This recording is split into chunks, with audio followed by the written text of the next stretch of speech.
Hello guys, ये मेरी तीसरी वीडियो है कॉन्ट्रैक्ट लॉ के ऊपर। मैंने इससे पहले भी 2 वीडियो बनाए हैं जो कि आप देख सकते हैं मेरे चैनल पे जाके।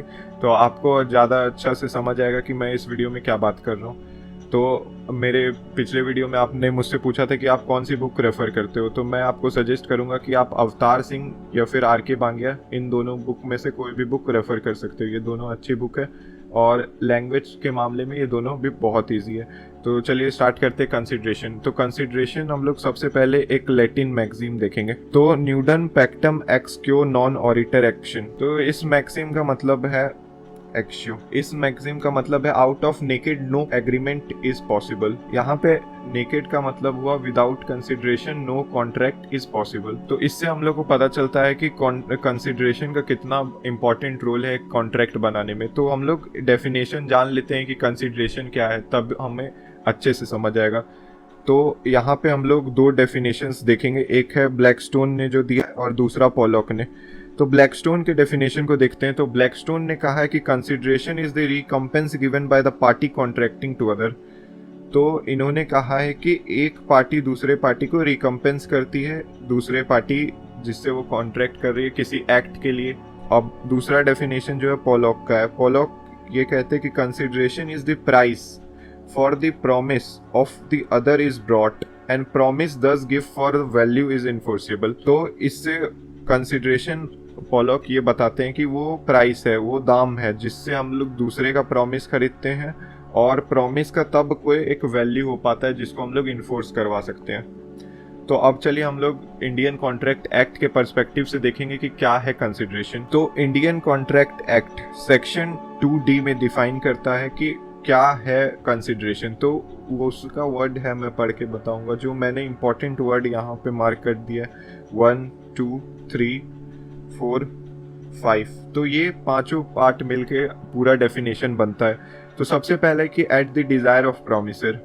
प्रॉमिसर कौन हुआ? प्रॉमिसर हुआ जिसने प्रपोजल किसी को दिया है, वो प्रॉमिसर होता है, और जो एक्सेप्ट करता है वो प्रॉमिसी होता है। द प्रॉमिसी और एनी अदर पर्सन, यहाँ पे ये बताया गया कि प्रॉमिसी या फिर कोई और भी पर्सन, अदर पर्सन भी हो सकता है जो कि कंसिडरेशन का पार्ट हो सकता है। यहाँ पे प्रिविटी ऑफ कंसिडरेशन की बात नहीं की गई है, तो हम लोग प्रिविटी ऑफ कंसिडरेशन के बारे में आगे में देखेंगे क्या होता है privity of consideration. Third point है कि हैज डन और एब्सट्रेन्ड फ्रॉम डूइंग और एब्सट्रेन्ड फ्रॉम डूइंग और promises to do or abstain from doing such act or abstinence or promise is called consideration।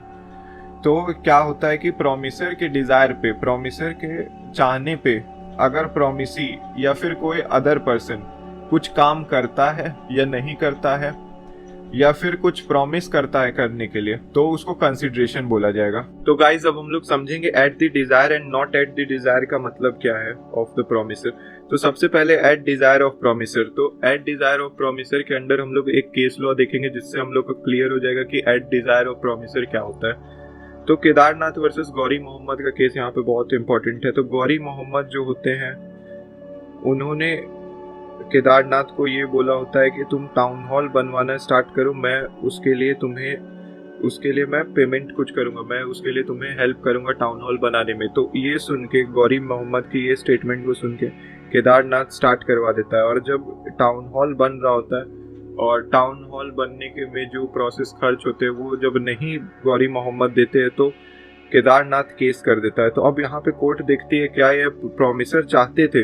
तो यहाँ पे कोर्ट फाइंड करती है कि प्रोमिसर का ये डिजायर था कि वो चाहते थे एक टाउन हॉल बने, और उन्होंने बताया उनकी इच्छा से ये टाउन हॉल यहाँ पे बन रहा है। तो इससे यहाँ पे एट डिजायर ऑफ प्रोमिसर आया।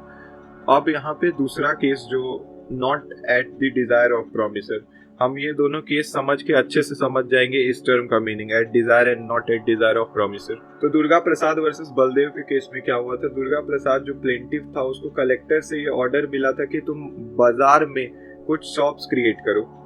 तो प्लेंटिफ ने कलेक्टर के डिजायर पे शॉप्स क्रिएट किए, जो बलदेव जो कि डिफेंडेंट था उसने एक्वायर किया। तो इसी, ये जो डिफेंडेंट था इसने प्रॉमिस किया कि मैं तुम्हें जो भी आर्टिकल सोल्ड होगा मेरे दुकान से, मैं उसके लिए तुम्हें कुछ कमीशन दूंगा। तो अब जो क्या होता है, प्लेंटिफ फेल कर जाता है, प्लेंटिफ को कमीशन नहीं मिलता है। तो फिर यहाँ पे अब जब ये मैटर कोर्ट में पहुंचता है तब कोर्ट ऑब्जर्व करती है क्या यहाँ पे जो डिफेंडेंट है उन्होंने शॉप्स बनाने के लिए बोला था, क्या वहाँ यहाँ पे बलदेव के डिजायर से शॉप बना है? तो कोर्ट ये फाइंड करती है कि ये बलदेव के डिजायर से नहीं बना है बल्कि ये कमिश्नर के ऑर्डर पे बना है। तो यहाँ पे not at desire of promisor है, तो यहाँ पे कोई एक्शन ब्रिंग आउट नहीं किया जा सकता है। तो अब इसी में मैं आपको एक इम्पोर्टेंट केस बता देता हूँ जो कि है अब्दुल अजीज वर्सेस मासूम अली। तो इस केस में क्या हुआ था, जो अब्दुल अजीज और मासूम अली, तो इस केस में क्या हुआ था, अब्दुल अजीज जो था वो मॉस्क रिपेयर करवा रहा था। तो अब यहाँ पे मासूम अली ये उसको प्रॉमिस करता है कि तुम रिपेयर करवाओ और मैं तुम्हें 500 रुपीज दूंगा रिबिल्ड करवाने के लिए, और जो भी रिपेयर का काम होगा मैं उसमें इतना पैसा 500 रुपीज पे करूंगा। लेकिन मासूम अली ने कुछ नहीं किया। तो अब यहाँ पे जो प्लेंटिफ है उसने केस कर दिया। तो यहाँ पे कोर्ट ने ये ऑब्जर्व किया कि चैरिटेबल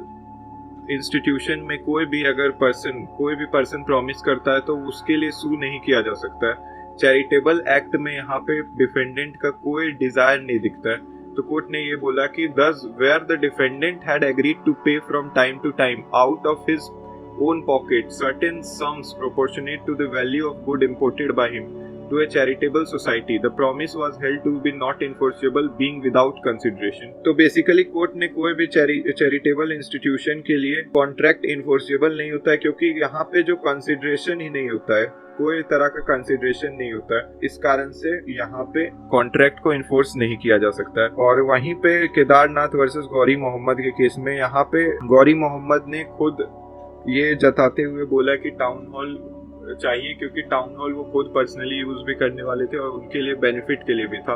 तो यहाँ पे एक कंसिडरेशन था और जो बाकी ये दोनों केस में नहीं था। तो इससे मुझे लगता है कि आप लोग समझ गए होंगे कि at the desire and not at desire of promisor का मतलब क्या है। तो अब हम लोग देखेंगे past, present and future consideration के बारे में। तो past, present and future consideration क्या है? तो पास्ट कंसिडरेशन ऐसे कंसिडरेशन को बोला जाता है जिसमें एक्ट जो हमारा है, जो किसी भी एक पार्टी का, वो पहले हो जाता है और प्रॉमिस के पहले वो काम कर दिया जाता है। एक्ट डन बिफोर प्रॉमिस, उसको हम लोग पास्ट कंसिडरेशन बोलते हैं। और वहीं पे जो प्रेजेंट कंसिडरेशन हुआ वैसा कंसिडरेशन जो कि साइमल्टेनियसली होता है जब हम लोग एग्रीमेंट करते हैं। एग्रीमेंट आप किसी भी फॉर्म में कर सकते हैं, जो वर्बली हो सकता है, वो रिटन फॉर्म में हो सकता है। जैसे कि आप दुकानदार के पास कुछ सामान लेने गए, आपने उससे सामान लिया और पैसे दिए, तो वहां पे इंस्टेंट मोमेंट पे आपका कंसिडरेशन फुलफिल हो गया, तो उसे प्रेजेंट कंसिडरेशन कहेंगे। अब फ्यूचर कंसिडरेशन क्या होता है? तो फ्यूचर कंसिडरेशन को हम लोग एग्जीक्यूटरी कंसिडरेशन भी बोलते हैं। It is a promise for a promise, one promise is brought for other. इसको फ्यूचर कंसिडरेशन को बोला जाता है प्रॉमिस फॉर प्रॉमिस। तो अब फ्यूचर कंसिडरेशन को हम लोग समझते हैं जैसे कि ए और बी दो पर्सन है। ए ने बी से प्रॉमिस किया कि मैं तुम्हें 100 kg राइस डिलीवर कर दूंगा 1 मंथ बाद, क्योंकि 1 महीने बाद बी पार्टी करने वाला था।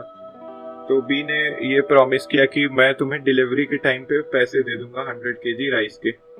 तो जब 1 महीने बाद ए ने बी को डिलीवर कर दिया राइस, तब वो पैसे लेने का हकदार हो गया। तो ये फ्यूचर कंसिडरेशन कहलाएगा, क्योंकि ये फ्यूचर के लिए एग्जीक्यूटरी वे में बनाया जा रहा है। अब हम लोग बात करने वाले हैं प्रिविटी ऑफ कंसिडरेशन और प्रिविटी ऑफ कॉन्ट्रैक्ट के बारे में। तो यूके में क्या फॉलो किया जाता है कि स्ट्रेंजर कैन नॉट सू। ये हेल्ड किया गया था ट्वेडल वर्सेस एटकिंसन के केस में कि प्रिविटी ऑफ कंसिडरेशन में।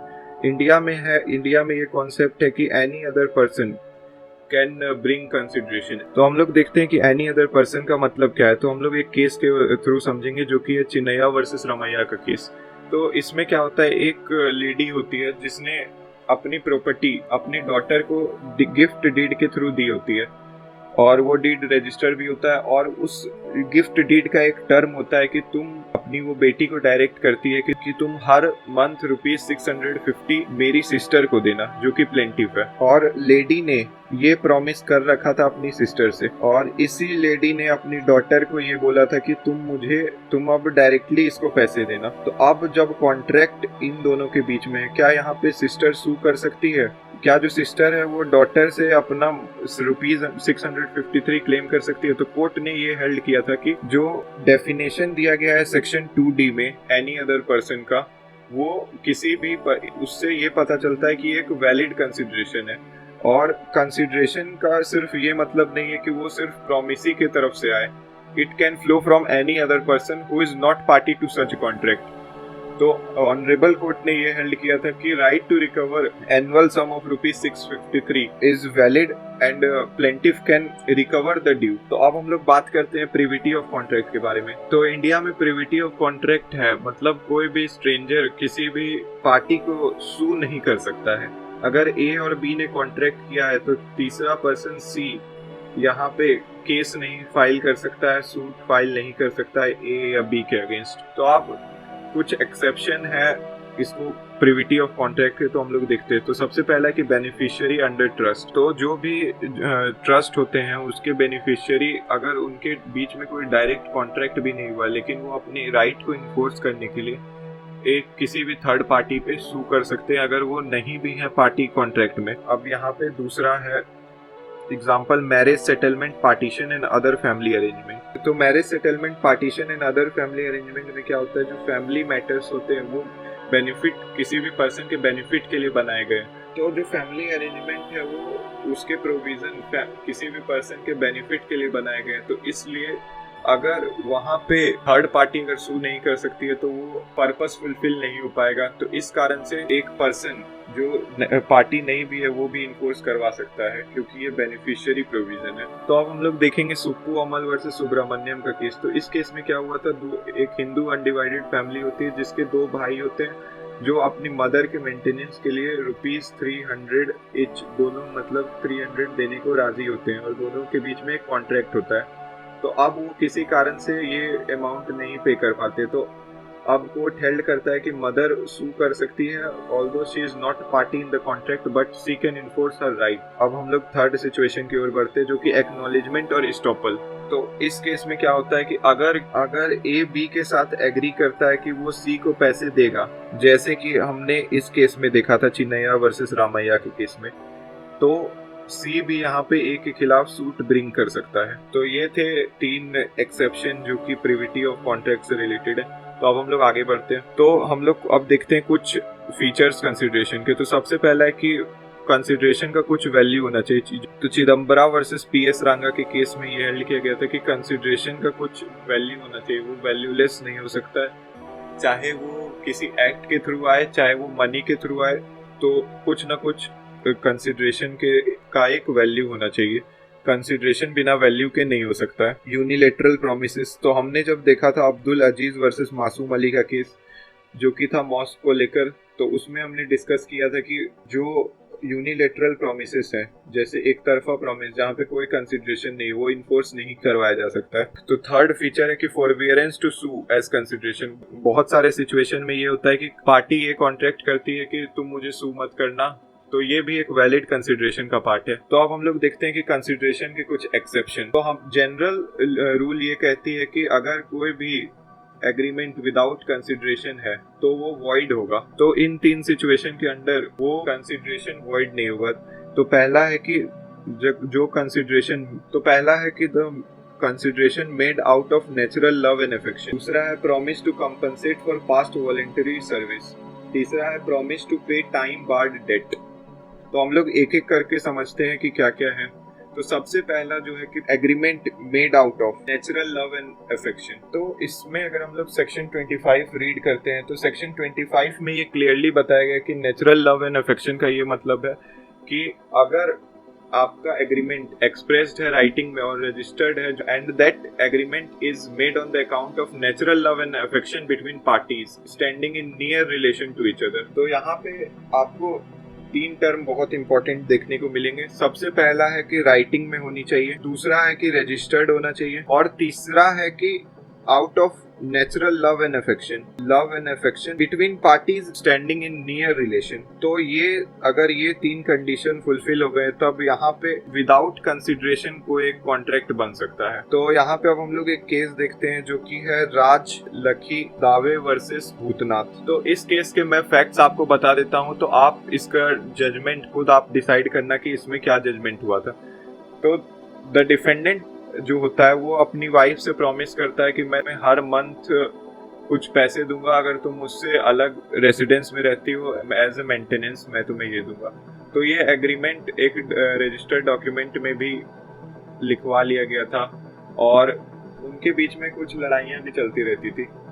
तो अब आपको ये बताना है इन 3 चीज़ों का ध्यान में रखते हुए, क्या यहाँ पे ये जो एग्रीमेंट है इन दोनों के बीच में मेंटेनेंस का, क्या ये आउट ऑफ नेचुरल लव है, out of natural love and affection है? तो आप कमेंट करके बताना मुझे इसका आंसर। तो अब हम लोग बढ़ते दूसरे एक्सेप्शन की ओर। तो दूसरा एक्सेप्शन है promise to compensate for past voluntary service. ऐसे मान के चलिए कि इसका एग्जांपल है इलस्ट्रेशन, जो आप अगर इस सेक्शन 25 का देखेंगे कि इलस्ट्रेशन सी बेयर एक्ट में जो दिया गया है, तो उसमें ये बताया गया कि A finds B purse and gives it to him, B promises to give A ₹50। तो ये कॉन्ट्रैक्ट है, ये promise for past voluntary service. Past service क्या है?